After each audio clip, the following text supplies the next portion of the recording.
Welcome to another edition of BYOB. I am Nola Nash, and this is Laura Camp, and this is Charlaine Harris. We are so excited to have Charlaine join us today, and I had the opportunity of talking to Charlaine on Dead Folks Tales, which is another Authors on the Air podcast. We had a great time, and I know she's been super busy with the launch of her newest book, and we're going to talk about that here in just a minute, but I had such a good time with Charlaine, and I really wanted Laura Kemp, who is a huge True Blood fan, to be able to meet the woman who created that series. So, Laura and Charlaine, it is truly my pleasure to introduce you to each other. And thank you for that. Yeah, very exciting. Welcome. So Laura was super jealous. She's like, "Oh, you got to talk to Charlaine, and I'm sick." Interview. Laura, and then I got sick. Yeah, I was hoping that it would work out. So thanks for being flexible with your schedule. Oh, sure, no problem. Well, we love you, Charlaine, and I want to talk for just a second about your new book that you've got out. And we talked about this book before. This is book 4 in the Gunnie Rose series. Yep. Correct. And there's a twist to this one. The first 3 books focus on Gunnie Rose, and it's kind of her story. But this one, you decided to do something a little different, very brave, stepping out of the usual box. And tell folks what you did to kind of shake things up here. I focused, instead of Gunnie, who does appear in the books at a distance, I wanted to tell the story of her half-sister, Felicia. Because Felicia was just really interesting, and I really wanted to see if I could write like a 15-year-old again. You know, you have to get into the persona of your protagonist, and it's been a very long time since I was 15. A 15-year-old. Yeah. How did you do? Gosh, it was horribly easy to remember how awful 15 was. Yeah, what is that, like freshman year, something like that? Sophomore year in high school? Oh, yeah. Yeah. Oh my gosh, those are years I don't know that I would want to consciously put myself back in. You know, so you run away from this. Yeah. Not my favorite time. That was really awkward and weird and bad decision making. Don't want to do that again. Not good. I know, and I have 15-year-olds in the house right now, so I'm front and center to it. So my sympathies with you. Oh, thank you. I mean, I raised 3 myself, so you know that was a challenge. I was teaching my 16-year-old how to drive for the very first time this weekend. So first time behind the wheel of a car in a parking lot, you know, doing that really nauseating thing of driving around in circles. Now turn left, turn right. Oh my gosh, it's an interesting and nauseating weekend with my 16-year-old. At 15, that's for sure. Ooh, it's a rough time. So putting yourself back in that, not only is that taking a risk as an author, but you know, personally putting yourself back in that, that's not something everybody wants to do. And yet you took that on because you felt like that was the right thing to do for this series. And what an interesting thing to do as an author. I never would have thought about that. Laura, would you have thought of changing your focus of a series like 3-4 books in? Well, in my second book, I did some different points of view. I switched it from the protagonist to a secondary character, but the protagonist was still the protagonist. So it wasn't a major shift like that. So that is interesting. So when I wrote the Suki series, the last book has several points of view, as opposed to all the rest of the book, which is only Suki's point of view. And people said, therefore, that I had not written the last book. Oh. I don't know who was supposed to have written it or why I would let someone else write a book in my series, but that was the big rumor that I had not written the book. And I thought, you know, surely as a writer, I can shake things up a little bit without people saying it's not me. It's okay. I mean, it is your prerogative, right? Yeah. It's kind the story could only be told if I did that. So was it kind of refreshing to jump to the different characters' point of view? Did it open the narrative up a little bit too? Well, it sure made it easier to explain things. First person's so hard, isn't it? Yeah, because all this stuff happens outside of their kin, and you have to find a way for her to explain that. And I just thought, let's just get somebody else to tell you all about it. Which I I mean, did. genius, right? And not only that, but Well, what a I great way to thought wrap up so. a series. I didn't mean, realize I was starting off conspiracy theories. Now you've made it as an author when there are conspiracy theories about your work. I haven't reached that echelon yet, so I'm gonna have to do something daring like Charlaine Harris, so I can be Sometimes conspiracy it does theories. help with the first person if they're telepathic too, right? That helps sometimes. Yeah, you have to explain then why there are things she doesn't know. I know exactly. How Exactly. does she not know that? Yeah. Exactly. But what a great way to wrap up a series, though, especially, something like that where there's so many moving pieces that need to kind of come together at the end.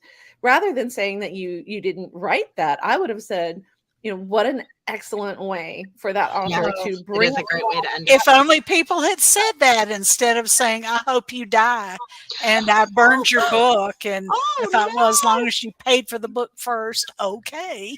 Yeah, really, go ahead and burn it. You already paid for Yeah, it. Maybe go I ahead don't and want burn to it. be conspiracy theory person after all. I don't know that I could be nice about that. People can be so mean, can't they? They really, well, if they're behind the curtain of the There internet, you go. yes, Mhm. not face to face. No. Oh, they would have been, so Miss far. Harris, I just love your books. I love everything, even Mhm. how you ended that series. Yeah, they get a little brave behind As long as they're not face to face with you. Mhm. Yeah, I mean, Yeah, it is maybe interesting that's a when you good read thing. reviews and things like that and things people post. You're like, as long as you're hiding behind that little avatar that I'm pretty sure doesn't even look like you anymore. I need to give you're my real brave. avatar gray hair now instead of red. Oh, look, you've had a friend join us back there. How Yeah, cute. Colt is so old. He's so old. Hello, He's got a precious nice friend. comfy spot by the fire, it looks like. Yeah, we try to make him happy. He can't see very well anymore, Trying to so find Dudley. Dudley was in here a minute ago, but he's not in here now. He's Does he gone stay wander close off. to you while you're writing? Is he your writing yeah, companion? he's my writing buddy. Abigail comes in sometimes, but she's busier than Colt is. Colt is pretty much like me. You put him somewhere and there he sits. Is Abigail a puppy?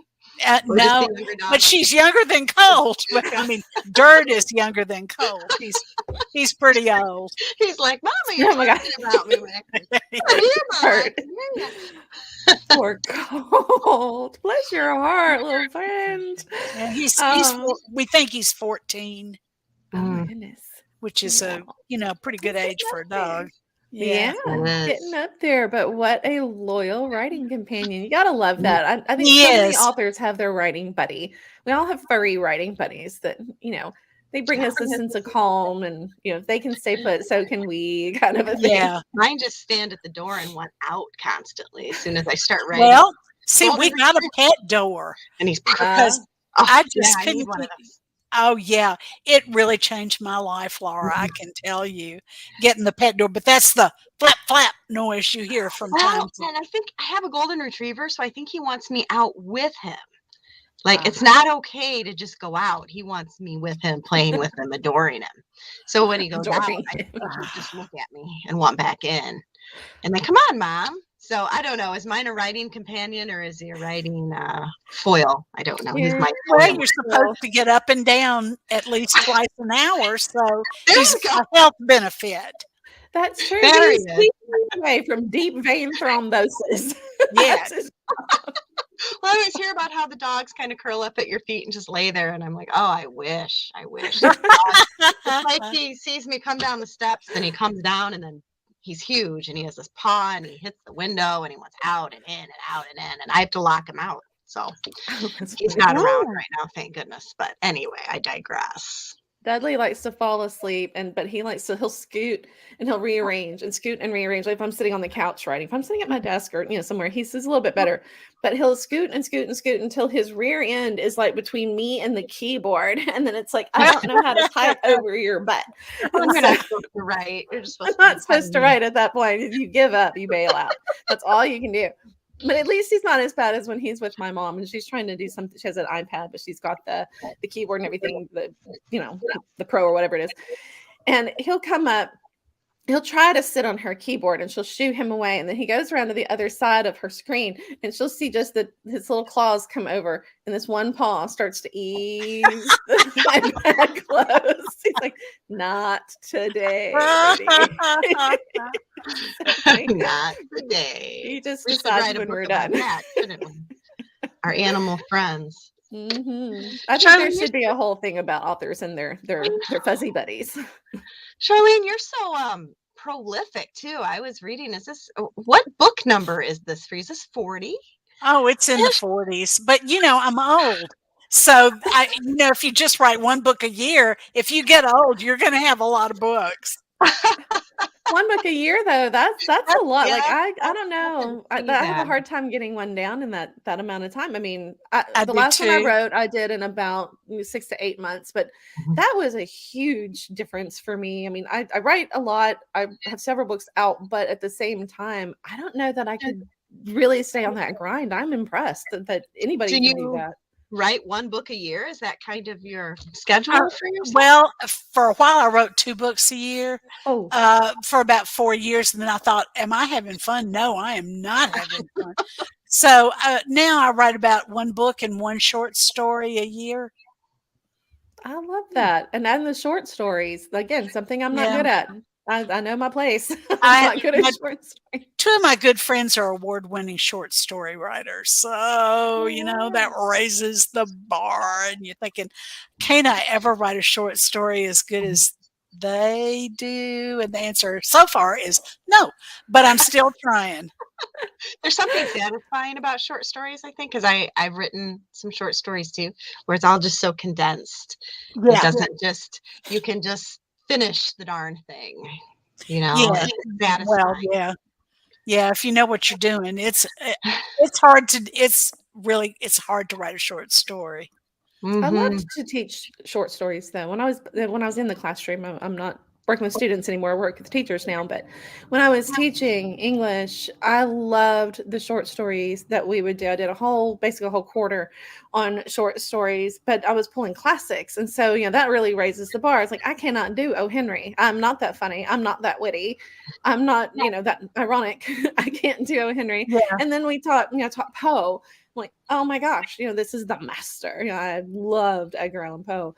And I think I intimidated myself out of even trying because I spent so much time studying the greats. And I was like, there's no way I'd live up to that. And so it's that, can't do it. So I didn't. But maybe one day I'll branch. You write a short story like Nola and Ash, not Edgar Allan Poe, I know. right? I know.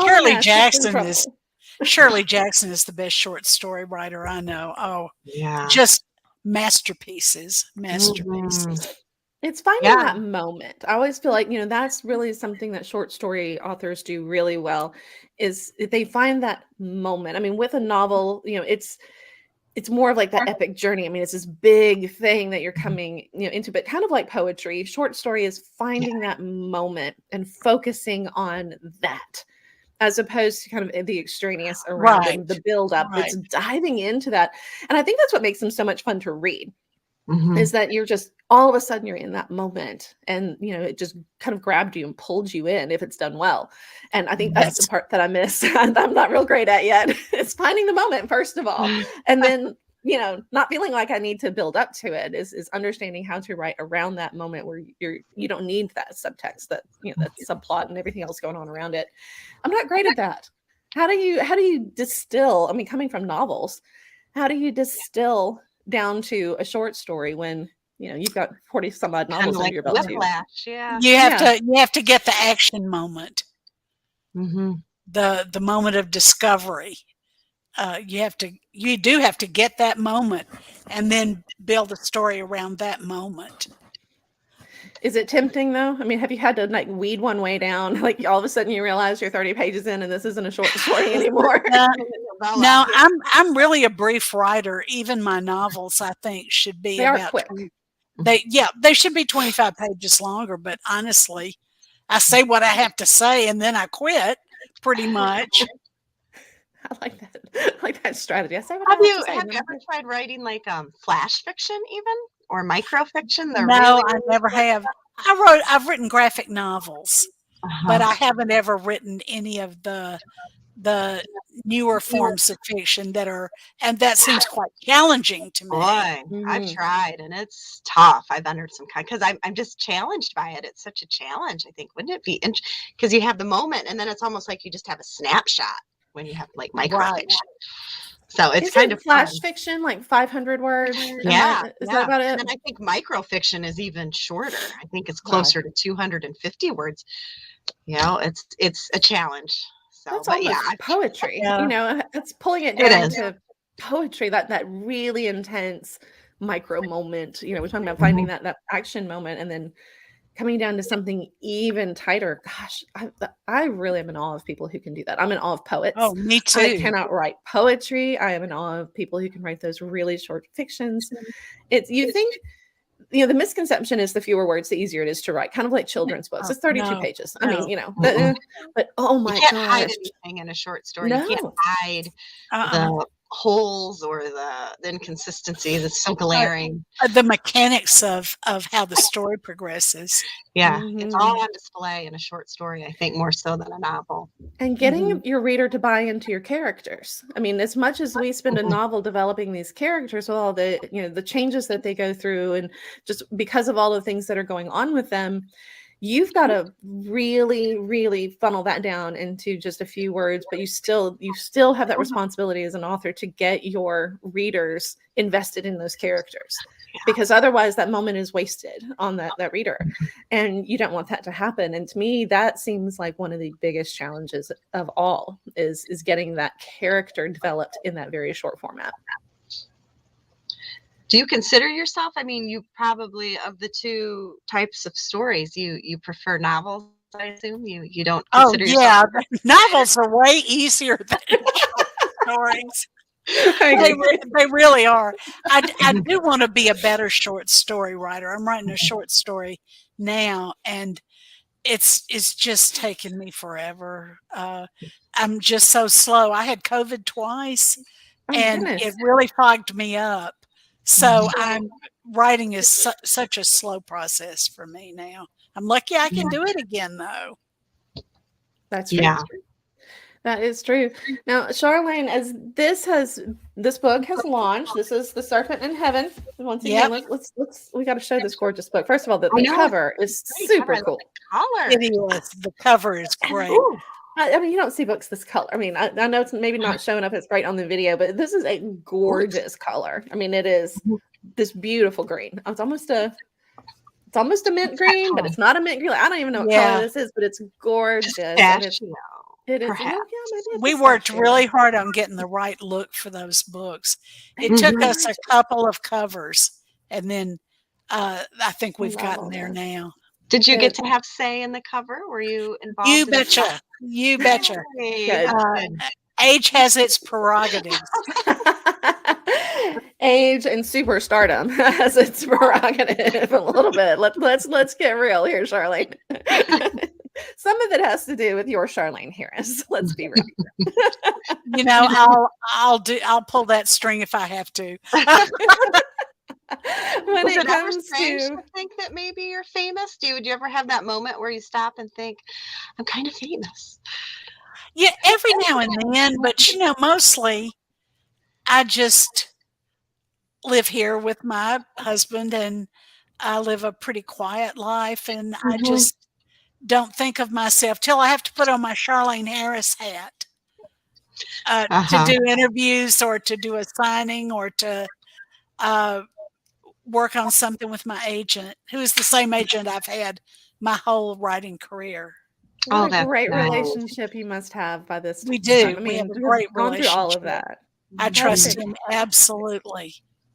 That is incredible. Not everybody has that. I mean, there are a lot of fantastic agents out there, don't get me wrong, but finding the right one, somebody who's going to be there with you for the long haul. I mean, what a blessing that is to have somebody on your side like that. It really is a blessing.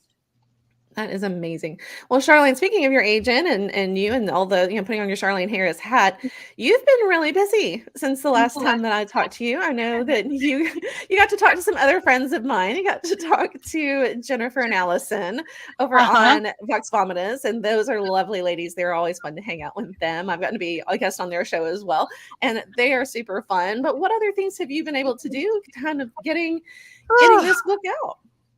Well, I've talked to a lot of people, a lot of people.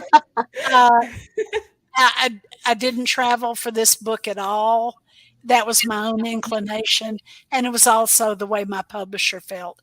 Because even though I love meeting the people who actually read my books, I really don't care for travel like I used to.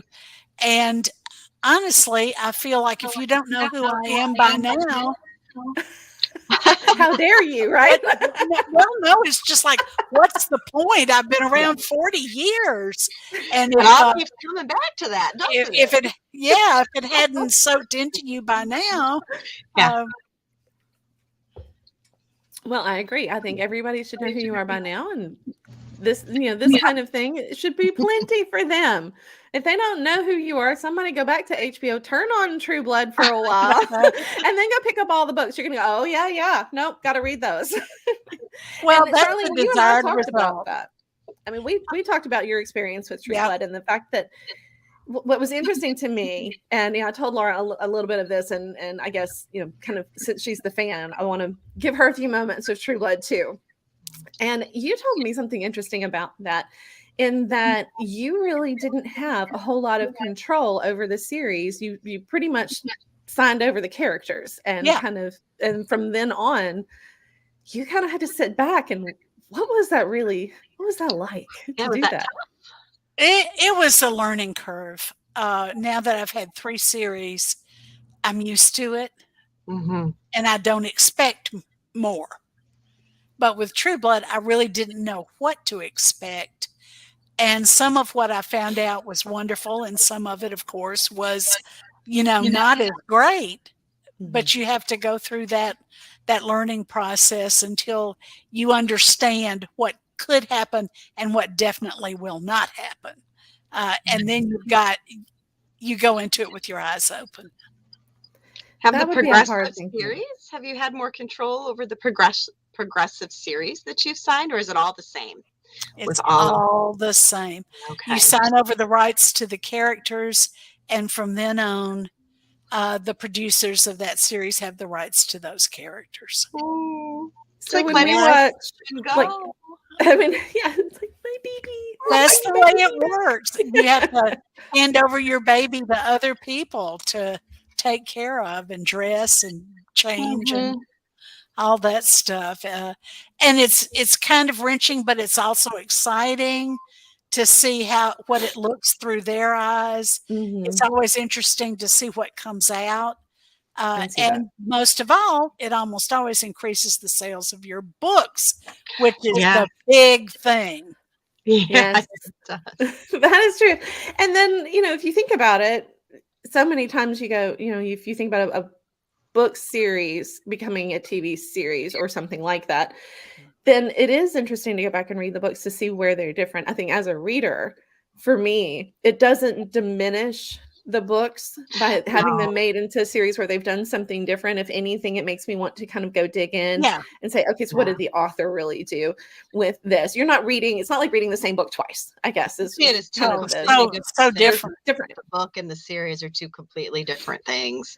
I try to separate that when things are different that way. Oh yeah.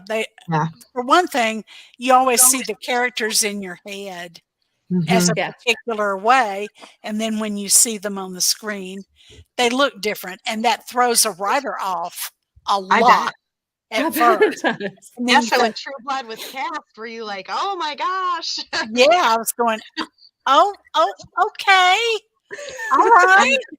I know, I'm not sure Anna Paquin was Suki, right? It wasn't quite the way that I think she did a great job. She did, but at first it wasn't. She was right. Yeah. I think she got tired of dyeing her hair blonde too. Yeah. But I thought she she's such a good actress. Mm-hmm. That Yeah, she is. Alan really cast the best actors for the role rather than the Yeah. people who looked most like the book descriptions for the role. Mm-hmm. Now, you've got, speaking of things that are vastly different, we go from True Blood and Midnight Texas to Aurora Teagarden Mysteries, which are so different. Well, they're I not as love- different as Hallmark is from HBO. I can tell you that. So different, so vastly different. But is that part of the privilege of being Charlaine Harris? Is that you can say, I'm going to do something out here, and it take off because it's like you can do whatever You have want your now. readership already established. Yeah. Well, I've really been lucky that way. When I started the Sookie series, my publisher thought possibly I should use a different name for that, and because it's so different. And but I thought, no, maybe all 10 of the people who read the Aurora books will come with me to these books, and that at least 8 of them did. So 3 of them did.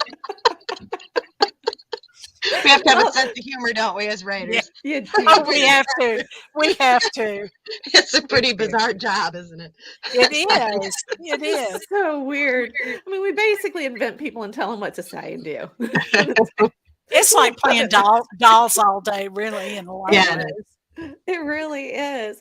And I love that you have the Aurora Teagarden mysteries as well. And they have become something. I mean, there's a loyal following to those through Hallmark. I mean, it really is. Yeah. And then to have, our childhood friend from Full House playing Aurora Teagarden. I mean, you got Candace Cameron doing that, and it's like, oh my gosh, she's like all grown up and doing her thing, and she has a huge following.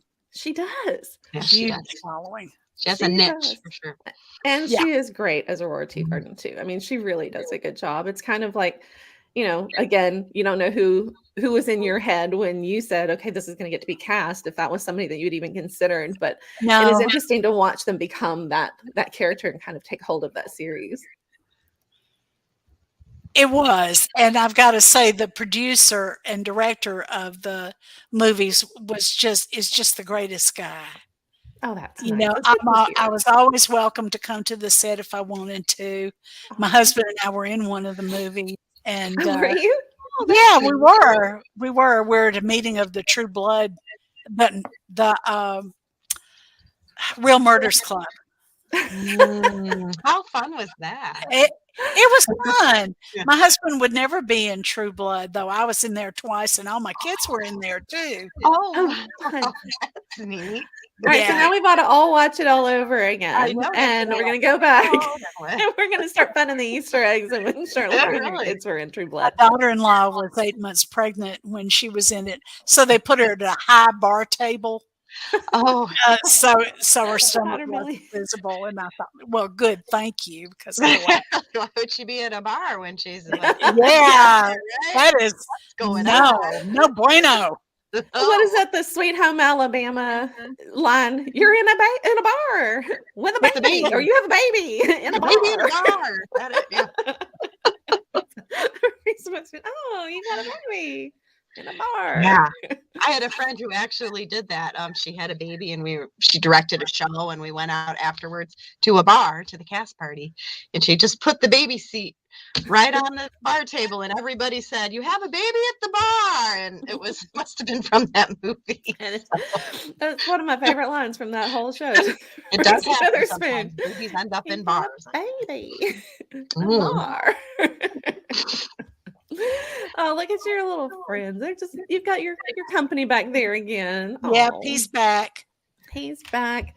Dudley came through and shook earlier. You probably hear his tags, and then he's off again. He's not being very social. I had a human come down my staircase. I don't know which human it was from my household, but they went quickly behind the tree.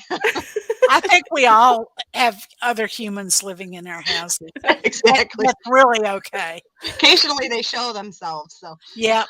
My other humans are they're ghostly humans. Got my little spirits that mess with things in my house. It's usually just me and Dudley. But yeah, a little Sarah she'll haunt my electronics. It's kind of fun every now and then. There's going to have to be a book about Sarah one day. I think she's too much part of my daily life anymore. Have you had paranormal experiences, Charlaine, that have added to these? Well, yeah, but I don't really talk about them. Mm-hmm. But it's kind of part of the narrative, at least a little bit in your head. Yeah. I like that. I kind of like that. It's hard to write about it when you're not really. I think it makes it easier to write about that stuff when it's kind of at least in there where you've had experiences. Don't you always hope that there's something more? Yes. Oh yeah. You know, I think that writing urban fantasy and paranormal romance or whatever version of that you write, it's because you hope there's more. Mm-hmm. Yes. Yeah. I think so. I think that's all of us is using our imaginations to wonder and to just sort of in our own head speculate about what it is that we hope is out there or what we're afraid of being out there. I mean, it depends on the type of writing that you do. It's, sometimes it's, I hope this is what things are going to be like. And then, other times it's that fear, but you can play off of it and use that creativity and just those thoughts in so many different ways and put it into your writing. And I think because it becomes very personal, it's your own personal thoughts and experiences, that it translates to the readers and they can really feel that in the work. And I know you've got such a readership behind you that you must be doing something right. So even if you're not talking about those ghost stories, your readers are finding all of that authenticity. Connecting up with it. Yeah. Every now and then some interviewer will say, and why do you think your books are so popular? Which is an unanswerable question. I was thinking, I have no answer for that. I usually say, if I had known, I would have done it much earlier.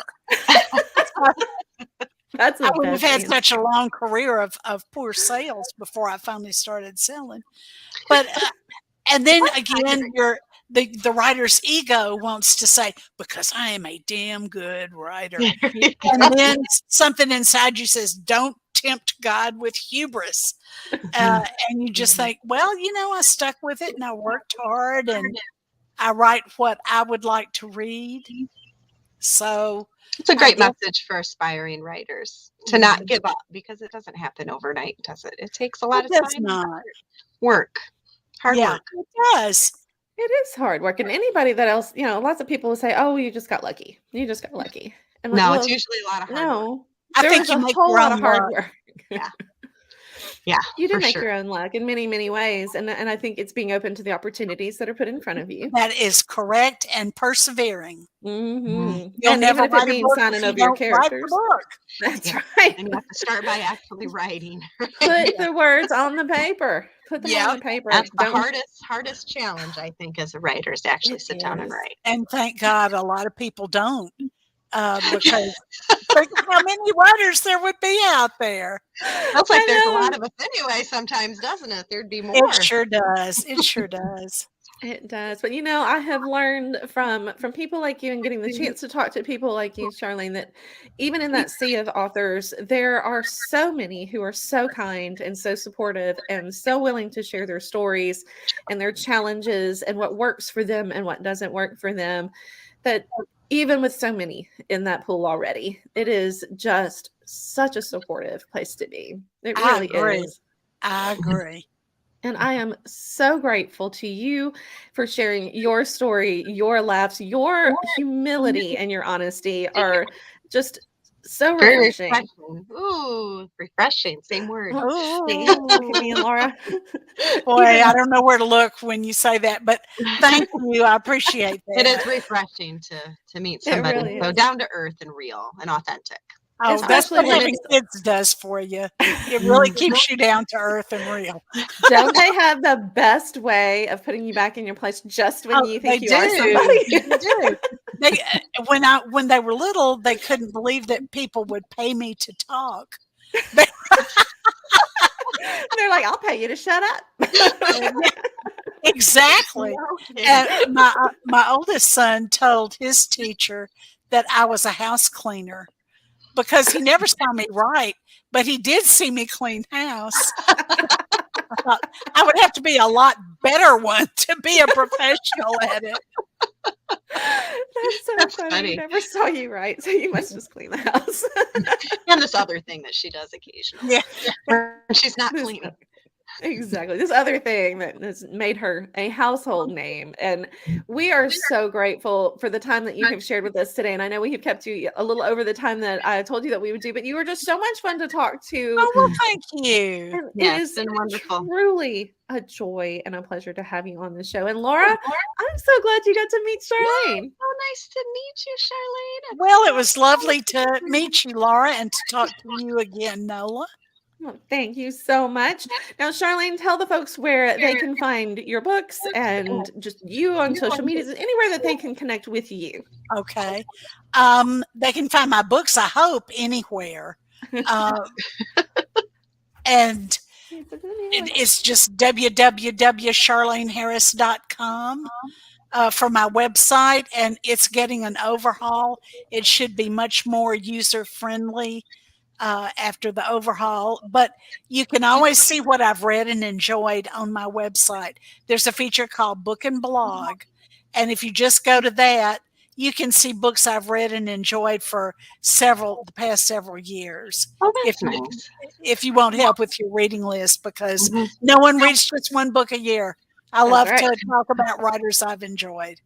And I that's think nice that is getting back. fantastic that you do that. We talked about that a little bit last time you and I talked, and what a gift that is to your readers when they're waiting on another Charlaine Harris book. They know that if they enjoy your writing, then they will probably enjoy what you're reading as well. And Yeah, what a great that's the way to hope. steer them to something that is just a good book and a good fit for them, I hope too, and to promote other authors' work as well. So again, being that treasure to the rest of the authors community by supporting them in that way. So thank you so much, Charlaine. Oh, It has you're truly been welcome. our pleasure. And we hope to talk to you again real soon. And for all would of be you out great. there watching us again this month, thank you so much for joining us on BYOB. This has been a copywritten podcast of Authors on the Air Global Radio Network. I'm Nola Nash. She's Larka. And this is the Charlaine Harris. Thanks so much.